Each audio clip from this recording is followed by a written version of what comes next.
Bem-vindos à Central das Escrituras. Eu sou Lynn Hilton Wilson. Eu sou Jack Welch. E hoje continuamos falando sobre o segundo dia do Salvador, quando ele veio visitar os nefitas em terceiro Nefe. E hoje veremos os capítulos 20 a 26. Sejam bem-vindos a esses capítulos. São capítulos difíceis, podemos admitir, mas vale a pena o esforço. E não trocamos de roupa em relação à gravação que acabamos de fazer.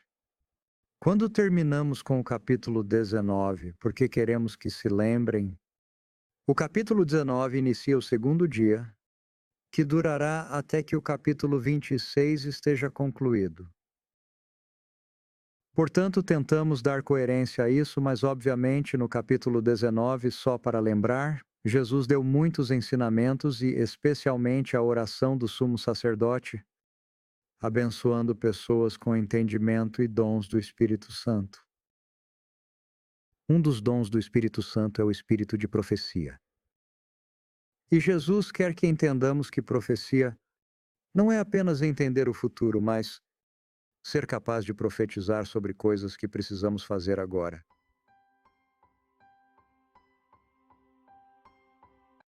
O que estamos vendo aqui nesses capítulos é que Jesus está repassando a história da aliança e as profecias feitas sobre a aliança que o Senhor fez com a casa de Israel, e Ele quer que essas pessoas, mais do que qualquer outra coisa, percebam que Deus sempre cumprirá cada uma de suas promessas.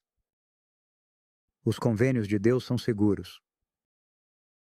Por que Ele quis enfatizar isso para esse povo?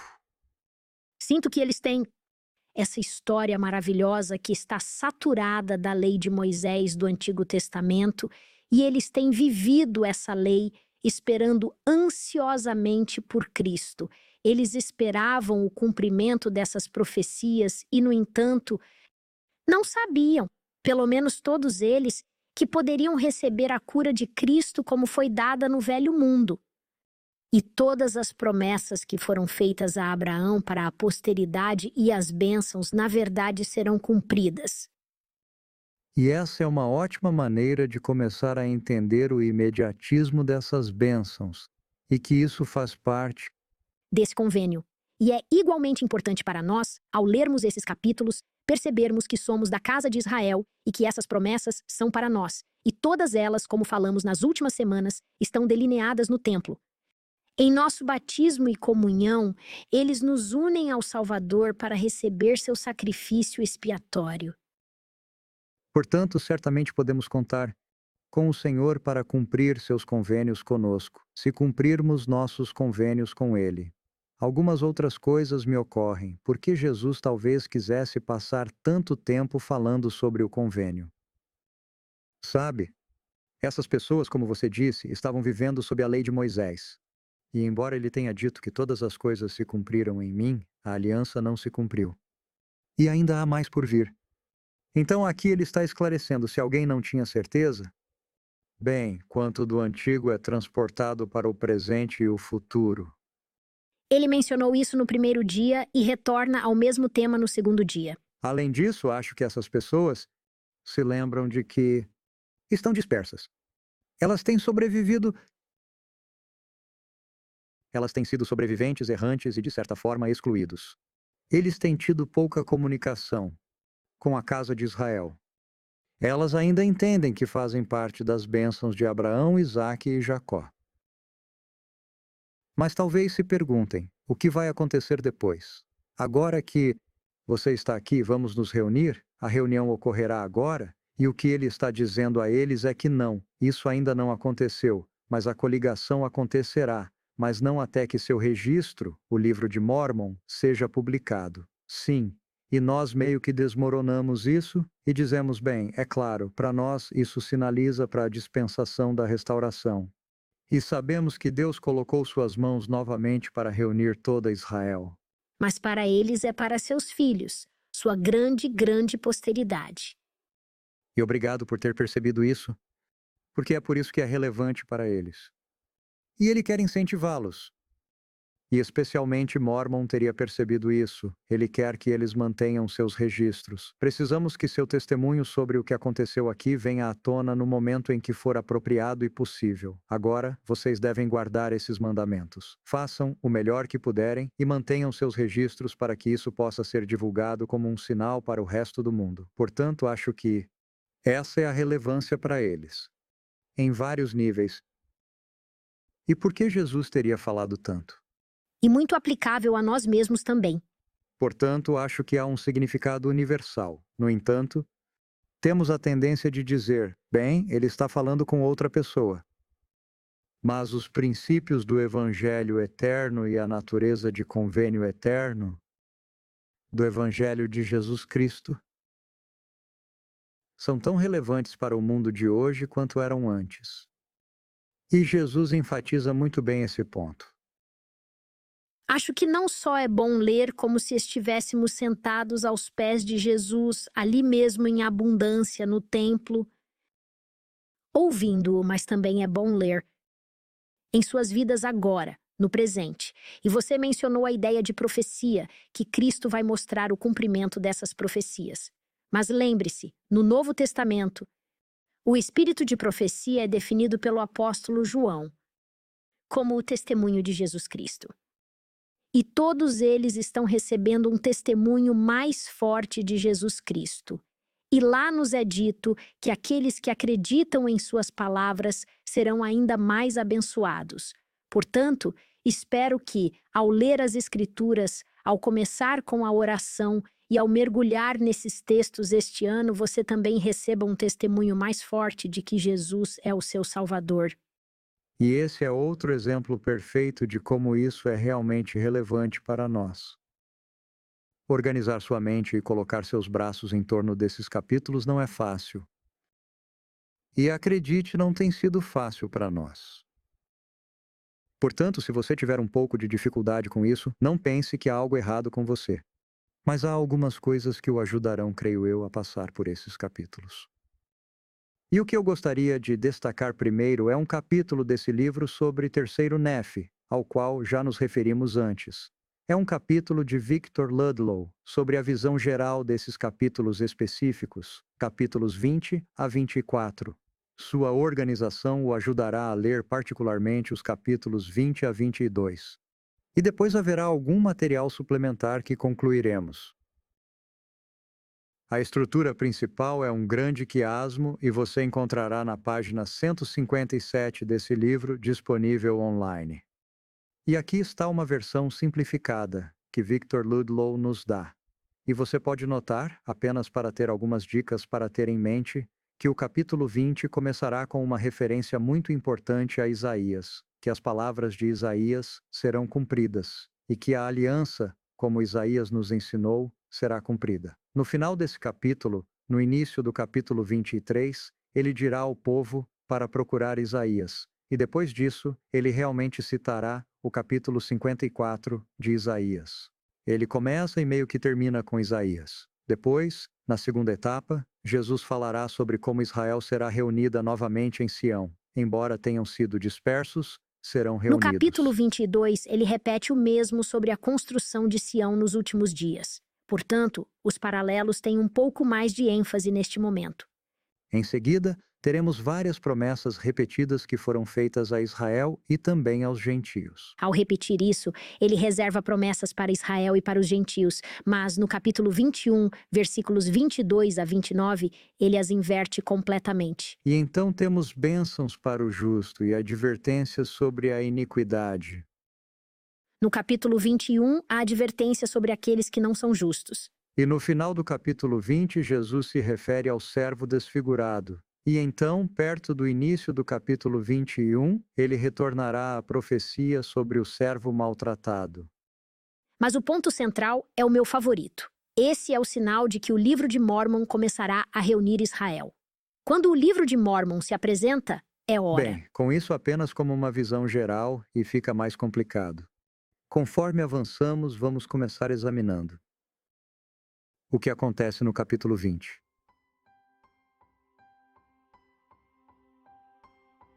Na semana passada, falamos sobre como ele trouxe o sacramento no final do primeiro dia, mas agora eles começam nesse segundo dia com o sacramento.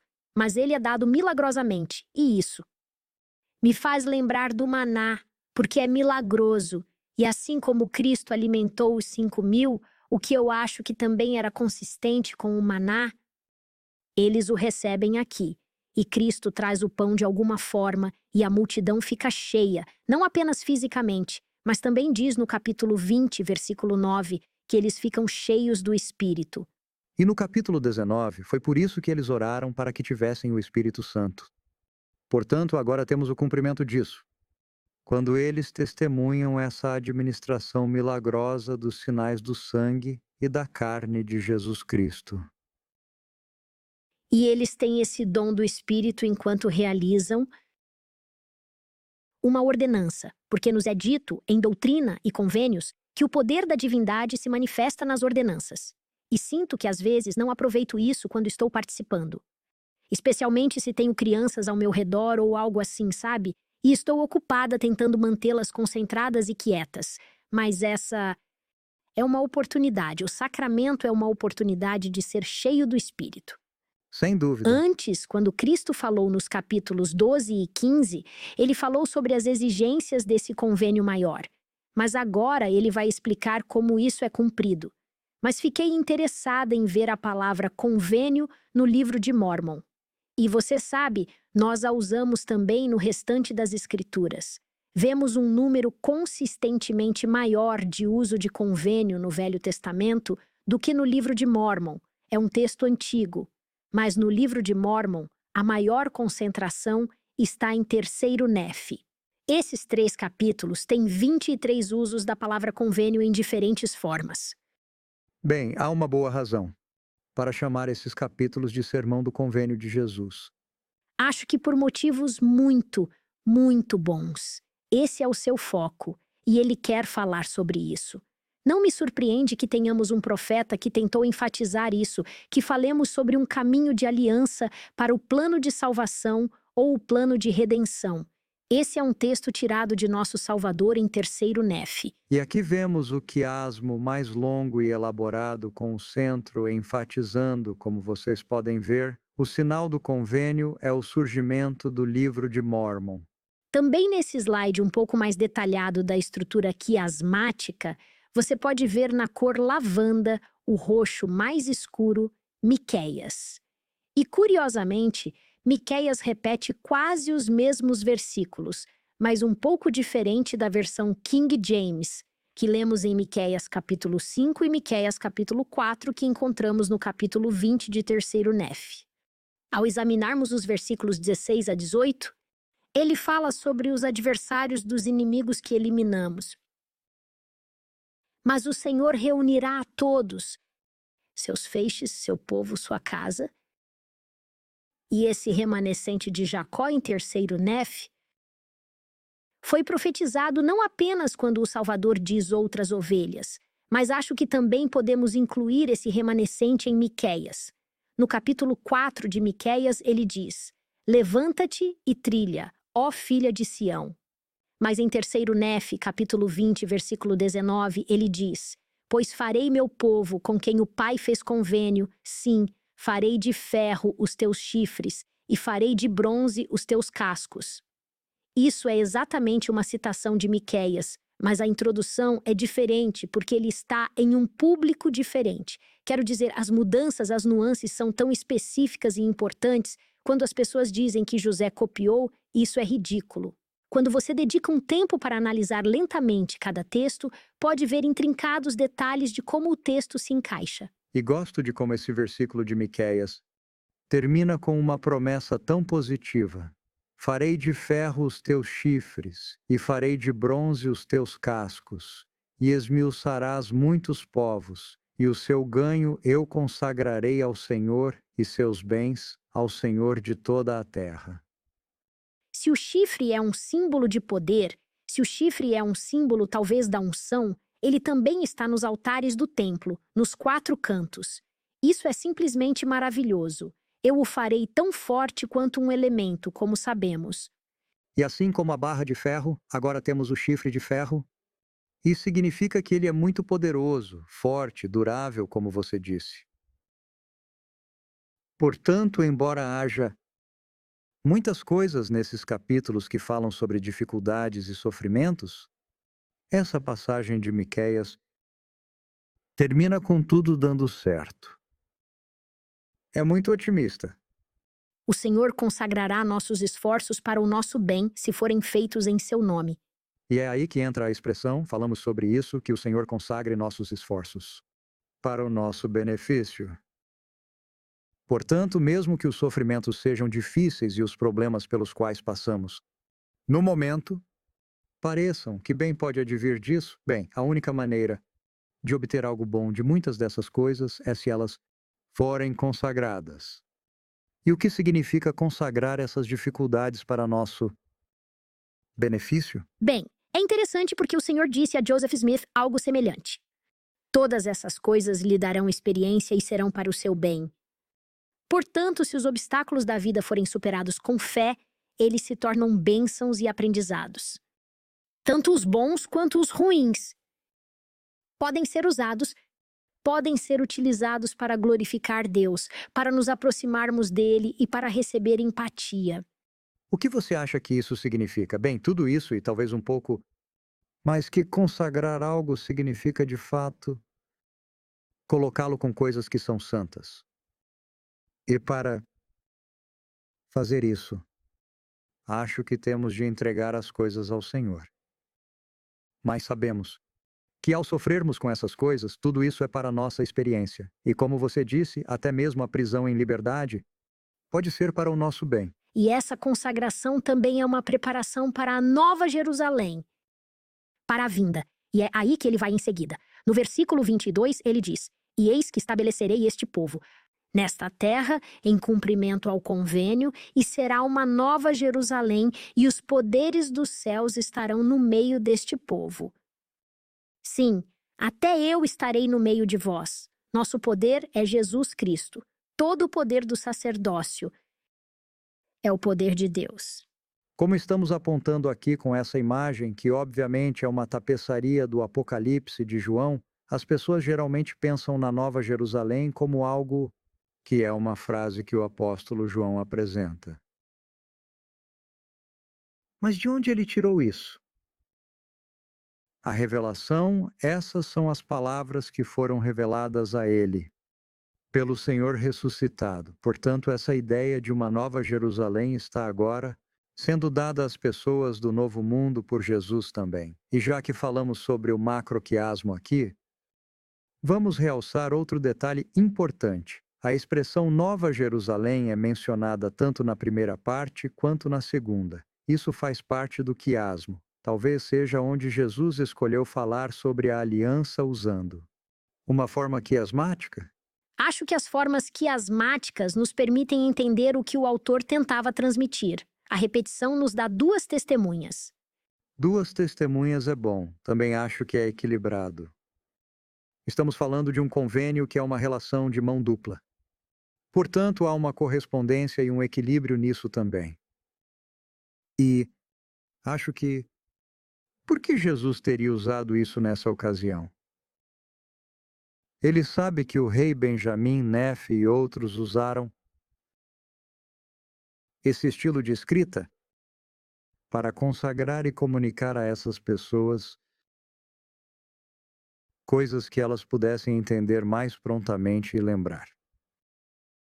O quiasmo é algo que ajuda na memorização. Se você souber a ordem, poderá seguir na ordem oposta, ou manter o controle para fins de precisão, para ter certeza de que não deixou nada de fora. Portanto, acho que Jesus está fazendo isso aqui sabendo que está falando na língua deles. E nos foi prometido que todos ouvirão o Evangelho em sua própria língua. Creio que isso faz parte do cumprimento dessa promessa. No capítulo 20, versículo 24, continuamos a ler que ele diz: "Todos os profetas deram testemunho de mim." E passando para o versículo 25, "Eis que vós sois os filhos dos profetas e sois da casa de Israel. E vós sois do convênio que o Pai fez com vossos antepassados, dizendo a Abraão: e em tua semente serão benditas as famílias da Todas terra." as tribos. Não vamos deixar. essa palavra de fora. Por que isso é Porque importante? temos essa dispersão de Israel. Não é apenas a família de Leí e Moleque que foi levada para um lugar diferente. Acredito que há dispersões de Israel em todo o mundo. E essa é a outra ovelha que não conhecemos. E não é apenas toda Israel dispersa que será abençoada. Todas as tribos da terra serão abençoadas. Pense na natureza expansiva desse entendimento do convênio, de que todos podem vir, por meio do Evangelho, da expiação de Jesus Cristo, do sacerdócio, das coisas e ordenanças que ele está trazendo aqui, especialmente por meio do templo. Por que construímos templos em todos os lugares? Para que, por meio do templo, as tribos da terra possam ser abençoadas. Sabe, acabei de ter uma conversa missionária esta semana com alguém que estava tendo dificuldade em ver a necessidade do trabalho vicário.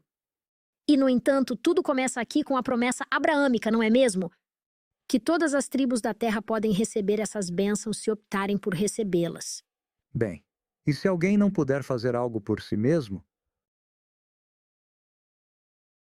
Não sei se você mencionou isso à pessoa com quem estava conversando, mas me parece que a expiação é uma obra vicária em sua Sim, essência. Se Jesus não tivesse feito isso de uma forma que pudesse ser para nosso benefício, temos que aceitar, mas ele sacrificou isso por nós de forma vicária. Portanto, acho que esse é um princípio evangélico de alto nível, que Deus fará tudo o que puder para ajudar todos os seus filhos a voltarem para casa. Uma coisa que fizemos na central do livro de Mormon e na central das Escrituras para ajudar as pessoas a superar esses capítulos é que há Noais em quase todos os capítulos. Então, deixe eu mencionar o Noai número 408. Se você quiser pesquisar esse Noai, ele falará sobre o convênio feito com o pai de Abraão e como isso se aplica aqui. você mencionou anteriormente, Jack, essa ideia de consagração tornando-se santo. E eu adoro o versículo 35 do capítulo 20. Ele diz: O Pai desnudou o seu santo braço, porque a santidade começa com o nosso Deus. E é somente quando nos aproximamos dele, quando temos uma conexão com ele, que essa santidade pode ser dada a nós também. Ele compartilha a sua santidade. E observe que, novamente, e todos os confins da terra verão a salvação do Pai. Aqui vemos novamente a natureza universal da expiação e da missão de Cristo. Continuando no versículo 36. E então acontecerá o que está escrito: Desperta, desperta outra vez. Veste-te da tua fortaleza, ó Sião. Veste-te dos teus vestidos formosos, ó Jerusalém, cidade santa. E para mim, as belas vestes são simbolizadas em nossas roupas do templo. Elas estão simbolizadas nos semblantes daqueles a quem o Senhor sorri. São simbolizadas em nossos convênios. Mas muitas vezes nas Escrituras nos referimos às vestes da retidão. Acredito que são as belas roupas de que estamos falando aqui. Queria mencionar uma coisa sobre a santidade. Além de encontrá-la ao nos aproximarmos de Deus por contato direto ou oração, também sinto que, por nossos convênios com Deus, estabelecemos um relacionamento através dele. Se obedecermos, nos arrependermos e recebermos seu perdão, seremos abençoados com sua santidade. Essa santificação, essa aproximação, e agradeço poder nos aproximarmos dele no templo. E quanto mais próximos estivermos dele, podemos compartilhar sua santidade. O livro de Mormon menciona santidade. Menciona mesmo, sim. E a palavra santidade e santificado e assim por diante? A palavra santificado vem da raiz latina sanctus, que significa santo. Sim, santo, santo, santo. E é daí que vem a palavra santo. E em alemão, o nome da igreja é Igreja de Jesus Cristo, Heiligen der letzten Tage, os santos dos últimos dias. Porque um santo, quando falamos de São Mateus ou São João, é Heilige Mateus. Portanto, a palavra santo tem esse duplo significado, santo e sagrado. Assim, quando pensamos em nós mesmos, às vezes nos perguntamos sobre esse nome. Igreja de Jesus Cristo dos Santos dos Últimos Dias. Espero que todos pensem nisso como os santos dos últimos dias. Os que foram santificados se tornaram santos por meio do sangue do Cordeiro e do convênio. Podemos entrar na água, mas não é o batismo que nos purifica. É o sacrifício expiatório de nosso Salvador. Ele nos deixa mudar isso para sempre. Poderíamos fazer por nós mesmos. Também gostaria de pular para o capítulo 20, versículo 41. O Senhor dá algumas instruções aqui e diz: não toqueis em coisa imunda. Purificai-vos, os que levais os vasos do Senhor. Talvez você reconheça Isaías 52 ali, mas eu adoro o fato de que nós, que carregamos os vasos do Senhor, somos mães. Nós, os vasos do Senhor, somos pessoas que prestam testemunho, que cumprem uma missão, que são capazes de abrir a boca. Sinto que carregar os vasos do Senhor se refere a tantos níveis diferentes de nosso Desejo de sermos discípulos de Cristo. de todo o sermão. É importante que façamos uma pausa de mais um minuto para reconhecer que o sinal do convênio será o surgimento do livro de Mórmon. E por esse poder, por essas coisas, para que elas possam surgir e todas as pessoas saibam que o convênio está começando a ser cumprido. E com essas coisas, Jack, ele se refere aos registros.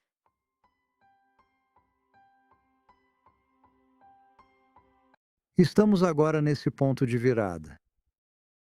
E agora voltaremos a ele, mas com uma ênfase ligeiramente diferente. Sim, muitas vezes com o ponto de virada você também tem um pivô. E às vezes é no passado e no futuro.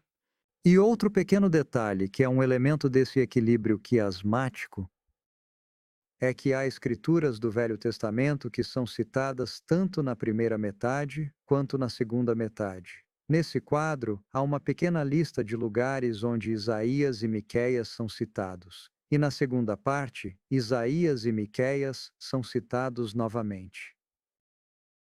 Quando observamos esse ponto de virada, no versículo 1 é dito: vos dou um sinal, a fim de que saibais a hora em que estas coisas estarão prestes a suceder.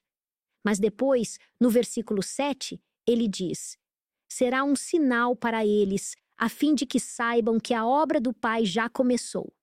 Portanto, quando o livro de Mórmon for publicado, será um sinal de que o Pai Celestial está se preparando para o cumprimento final do convênio abraâmico. Assim, ao virarmos a esquina depois do sinal dado, uma das primeiras coisas que Jesus fala: mas eis que a vida do meu servo estará em minha mão. Portanto, não lhe farão mal, ainda que seja desfigurado por causa deles. É sobre Joseph Smith? Acho que sim. E mencionamos um servo marcado no capítulo 20. Assim, reforçamos a importância desse paralelo. Será que esse servo enfermo é o Salvador ou é o servo do Salvador? Acho que é o servo dele quando leio tudo no contexto. De fato, acho que se parece com Joseph Smith. O que você acha? Em Isaías está escrito: eis que o meu servo procederá com prudência, será exaltado e elevado, e será muito sublime. Como pasmaram muitos à vista de ti, pois o seu aspecto estava tão desfigurado, mais do que o de outro qualquer, e a sua aparência mais do que a dos outros filhos dos homens. Acredito que se refere a um dos 4 capítulos do servo sofredor em Isaías, no contexto messiânico. Pode se referir a Jesus. Mas acho que no capítulo 21, quando o Pai vai fazer sua obra. A vida do meu servo, a vida de qualquer um dos servos do Senhor está em suas mãos. E acho que isso está profetizando que Joseph Smith não terá vida fácil. Ele será coberto de piche e penas, será aprisionado, ele será marcado. Mais que qualquer outra pessoa, seu rosto, sua aparência, sua forma. Mas isso, de certa forma, é o cumprimento de uma profecia que diz que não será apenas um livro comum que surgirá, que Joseph realmente, por meio de seu testemunho, morrerá prestando testemunho do livro de Mórmon. As últimas coisas que ele dirá, na prisão de Carthage, dizem que o livro de Mórmon é verdadeiro. O capítulo 22 também termina com algumas promessas maravilhosas. Veja os versículos 13 e 14. E todos os teus filhos serão instruídos pelo Senhor, e a paz de teus filhos será abundante. E a paz é um sinal do Espírito. Ou isso fala sobre o milênio? Isso também está sendo discutido. Mas acho que essa é uma promessa nesta dispensação também. Sim, seção 6 de Doutrina e Convênios. Em retidão serás estabelecida. Isso ainda está falando sobre o estabelecimento de Sião, porque não temerás, e do terror, porque não chegará a ti. E veja o versículo 17. Nenhuma arma preparada contra ti prosperará, e toda língua que se levantar contra ti em juízo, tu a condenarás. Esta é a herança dos servos do Senhor, e a sua retidão vem de mim, diz o Senhor. Isso não é motivador para querer ser um servo de Deus? Não. Eu quero isso, pode me ajudar, mas seja feita a sua vontade. Eu quero servi-lo como seu servo. Se o servirmos, então. Há essa bela promessa de que ele nos fará prosperar em nossos dias.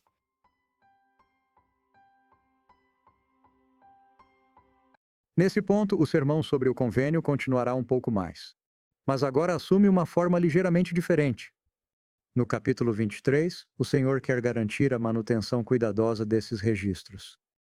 Vocês se lembram do evento em que ele trouxe Nefe? Conseguem imaginar isso? Nefe, traga os registros que você escreveu sobre Samuel. Gostaria de revisar seu texto. Posso editar o que escreveu.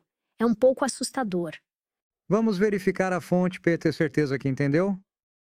O que você acha disso? Por que Jesus se importa tanto com esses registros? É por causa dos registros. Infelizmente, deixaram algo de fora. Esqueceram de registrar que Samuel fez uma profecia e que ela foi escrita mais tarde. E esse era o santo que se levantaria e apareceria para muitos na época da ressurreição de Jesus. Qual sua suposição para o desejo dele? Bem, acho que uma coisa é dizer que Jesus ressuscitou, mas ele é único. Outras pessoas não terão essa bênção. Jesus queria que soubessem disso, pois outras pessoas ressuscitaram dos mortos. O texto afirma que eles visitaram o povo conforme profetizado por Samuel. Ele incentiva o registro de experiências espirituais para destacar quando são cumpridas. Isso mostra que Deus se importa com nossos registros.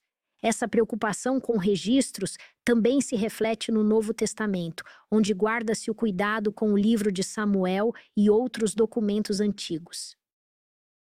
O próximo suplemento ou apêndice do que Jesus está ensinando é a citação de Malaquias 13:4. Jack, todos os livros em nosso cânone citam os mesmos capítulos de Malaquias, o que é interessante.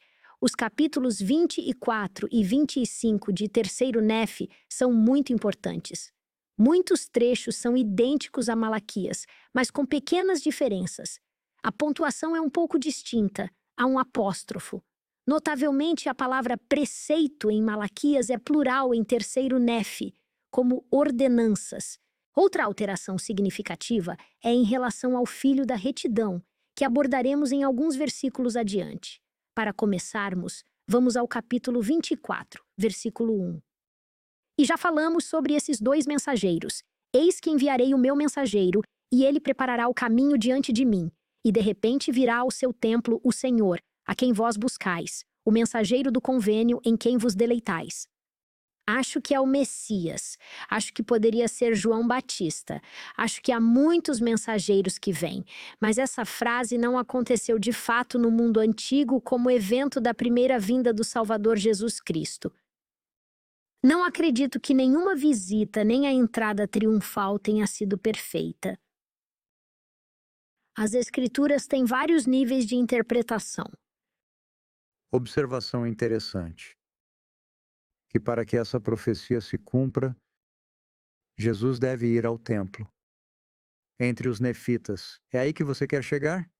Acredito que ele se encaixa no templo de Kirtland, na seção 110, na semana após a dedicação. Bem, Cristo também veio para a dedicação, mas ele também veio no domingo de Páscoa, no dia 3 de abril, o segundo dia da Páscoa, quando Elias também veio.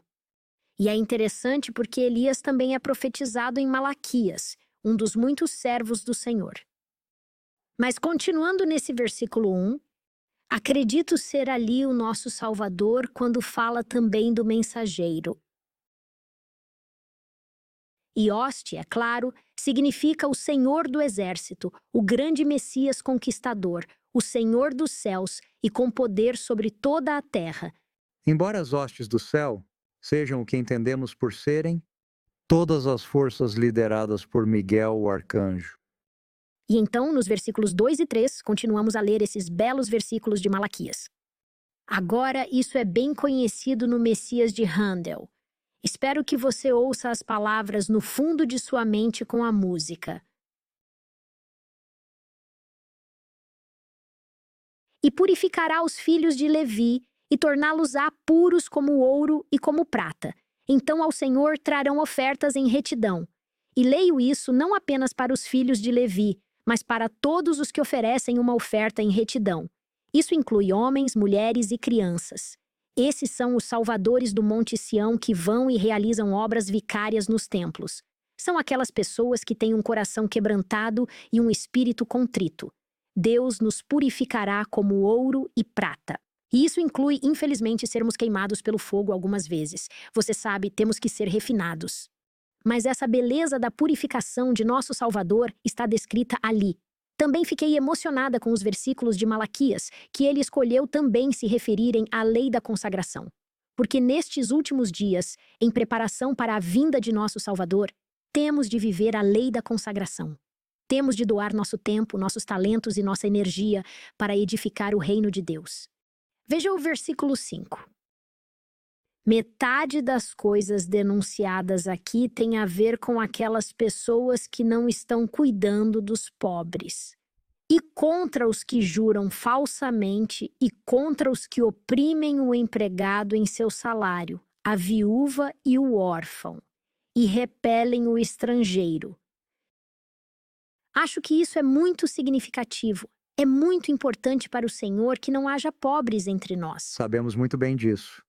Porque falaremos sobre quarto Nef na próxima lição, que os nefitas levaram isso a sério e tinham tudo em comum. E acho que é por causa da passagem de Malaquias que eles são tão enfáticos. Bem, eu levei isso a sério. Acho que isso se aplica a todos nós neste momento. E fazemos o convênio no templo de viver a lei da consagração. Como o Senhor diz no versículo 7, agora estamos vivendo isso ou não? Ele está nos perguntando. Disso e de todas as ordenanças. E foi escrito para uma época distinta, mas ainda é aplicável a mim. Tornai-vos para mim e eu tornarei para vós, diz o Senhor dos Exércitos. Isso nos versículos 7 e 8. O versículo 8 aqui não é sobre dinheiro, é sobre serviço. No 8, roubará o homem a Deus? Todavia vós me roubais e dizeis, em que te roubamos? Nos dízimos e nas ofertas. Trazei todos os dízimos à casa do tesouro, para que haja mantimento na minha casa. E provai-me então com isto, diz o Senhor dos Exércitos, se eu não vos abrir as janelas do céu e não derramar sobre vós uma bênção tal que não haja espaço suficiente para recebê-la. Basta dar aos necessitados e dar com sabedoria. Dê como está descrito no Velho Testamento e nas revelações modernas. Sabe, há outra coisa que é realmente fascinante aqui, pois ele está falando sobre maneiras de servir a Deus. Versículo 14. Vós dissestes, inútil é servir a Deus. E que nos aproveita termos guardado as suas ordenanças? O 15 diz, e agora nós chamamos bem-aventurados os soberbos. Sim, são enaltecidos os que praticam iniquidades. Sim, os que tentam a Deus são libertados. Isso está falando de nossos dias e de nossa época, e é tão pungente. Essas escrituras têm muitos níveis de interpretação, mas também em nossos dias, no versículo 16, ele nos pede que guardemos o livro de recordações. E sou muito grata por termos recebido o mandamento não apenas de manter diários, mas que nossos nomes podem ser registrados nos registros do céu. Ao registrar esse versículo de Malaquias, mencionei que ele é muito consistente com o Velho Testamento quando Joseph Smith recebeu essa revelação de Moroni. Portanto, na seção 2 de Doutrina e Convênios, que também é repetida na seção 128, versículo 18, temos algumas mudanças, e estou fascinada. Em vez de dizer, eu lhes enviarei Elias, o profeta, ele diz na seção 2, é por isso que Elias deve vir. Precisamos das chaves do selamento. E as chaves seladoras são então definidas no versículo 2 da seção 2 das promessas feitas aos pais. Portanto, sinto que Moroni preencheu os espaços em branco para entender por que precisamos de Elias e por que precisamos que esses corações se voltem. É para que essas promessas possam ser cumpridas e os selamentos possam ocorrer eternamente. E quando pensamos onde Moroni teria aprendido isso, a não ser nas palavras do próprio Jesus aqui, não creio que saibamos se os capítulos 3 e 4 de Malaquias estavam nas placas de latão. Acho possível que Malaquias 1 e 2 estivessem nas placas, mas talvez eles não tivessem o 3 e o 4. Então Jesus lhes deu o terceiro e o quarto. Não sabemos exatamente, talvez Malaquias não estivesse lá. Mas Moroni conhecia Malaquias por causa das palavras de terceiro Nefe. Portanto, ele usará essas palavras porque estão relacionadas à profecia. Do que se trata tudo isso em terceiro Nefe, o discurso do convênio? O sinal será o surgimento do livro de Mórmon. E para que isso realmente seja totalmente eficaz, a profecia de Malaquias precisa ser cumprida. Portanto, acho que ele está preenchendo isso muito bem. É claro que gostamos de citar Malaquias capítulo 4. Quando pensamos no templo e nos corações dos pais para os filhos e os antepassados e o poder selador de selar famílias e filhos juntos, que acho que eles também, nessa experiência com Jesus, podem ter entendido que Malaquias estava falando sobre o que eles tinham acabado de vivenciar no dia anterior. No asselamento que falamos, que eles tiveram em terceiro Nefe. Capítulo 17. Então, Lin, vimos nesta lição vários aspectos importantes do relacionamento de convênio, o relacionamento de Deus conosco. Mas também vimos o convênio entre nossas famílias, nossos pais e filhos. Então fiquei pensando, quantas vezes as crianças aparecem nesse relato, no meio de terceiro Nefe, sobre a vinda de Jesus. As crianças são mencionadas com mais frequência do que você poderia imaginar. Por um lado, no capítulo 11, aparecem homens, mulheres e crianças. Portanto, os pais, ao trazerem seus filhos, e isso é mencionado, tiveram a oportunidade de tocar o Salvador e ficar tão perto quanto desejavam.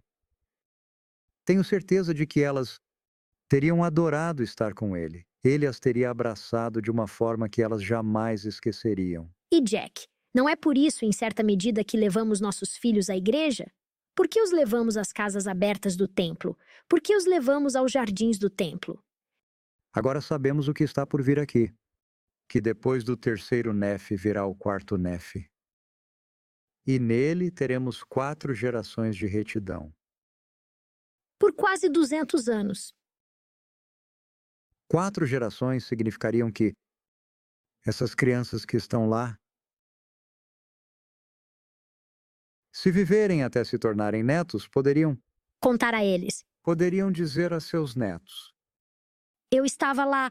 E foi isso que aconteceu. Acho que o envolvimento das crianças aqui nos diz muito sobre como o Senhor quer que sejamos orientados para a família, que fortaleçamos as famílias e que percebamos que estamos nos estendendo por gerações com os ensinamentos e as coisas que fazemos. Podemos abençoar crianças mesmo não sendo nossos filhos. Sabe, sinto que todas as crianças precisam disso. Suponho que algumas daquelas crianças que se aproximaram para tocar em Jesus eram órfãs. É claro. E não importa, ele não faz diferença nisso. Portanto, temos crianças e pais sendo abençoados no capítulo 17, sobre o qual já falamos. A oração familiar envolve crianças no capítulo 18. No capítulo 22, todos os teus filhos serão ensinados pelo Senhor. Isso é uma citação de Malaquias. Malaquias, voltaremos o coração dos pais para os filhos e o dos filhos para os pais.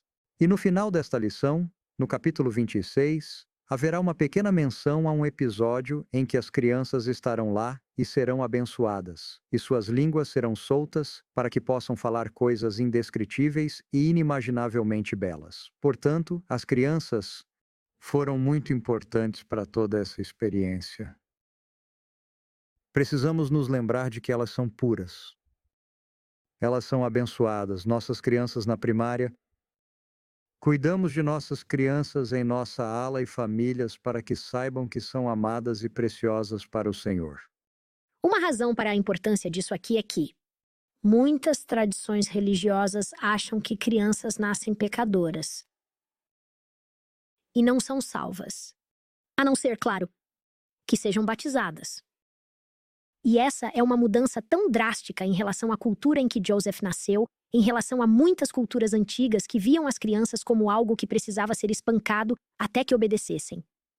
E Cristo está tentando nos dar exemplos. Mormon está registrando-os cuidadosamente para que possamos apreciar a beleza desses santos, que quando recebemos esse presente de Deus como uma criança, seja em nossa própria família ou em nossas comunidades, eles são santos. Pessoas preciosas para o Senhor e que eles eram capazes de falar coisas indescritíveis.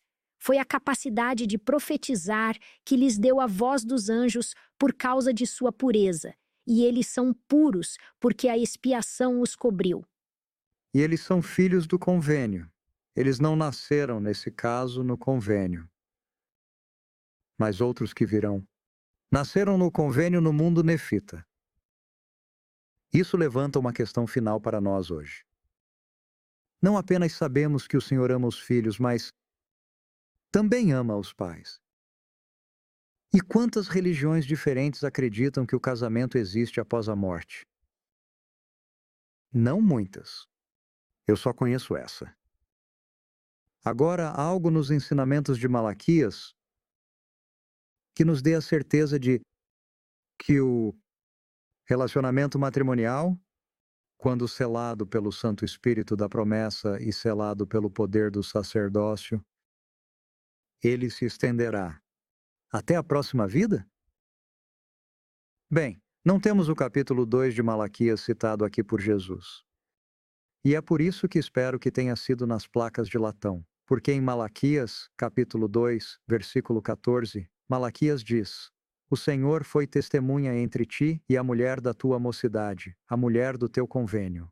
E aqui temos, creio eu, a mais forte, talvez a única indicação clara, de que no antigo Israel as pessoas entendiam relacionamento conjugal como convênio, do qual Deus era testemunha, ou seja, um validador, um participante de uma forma de tornar eterno esse relacionamento matrimonial. Portanto, como já dissemos, esse dia que Jesus passa, o segundo dia com essas pessoas, tem tudo a ver com convênio.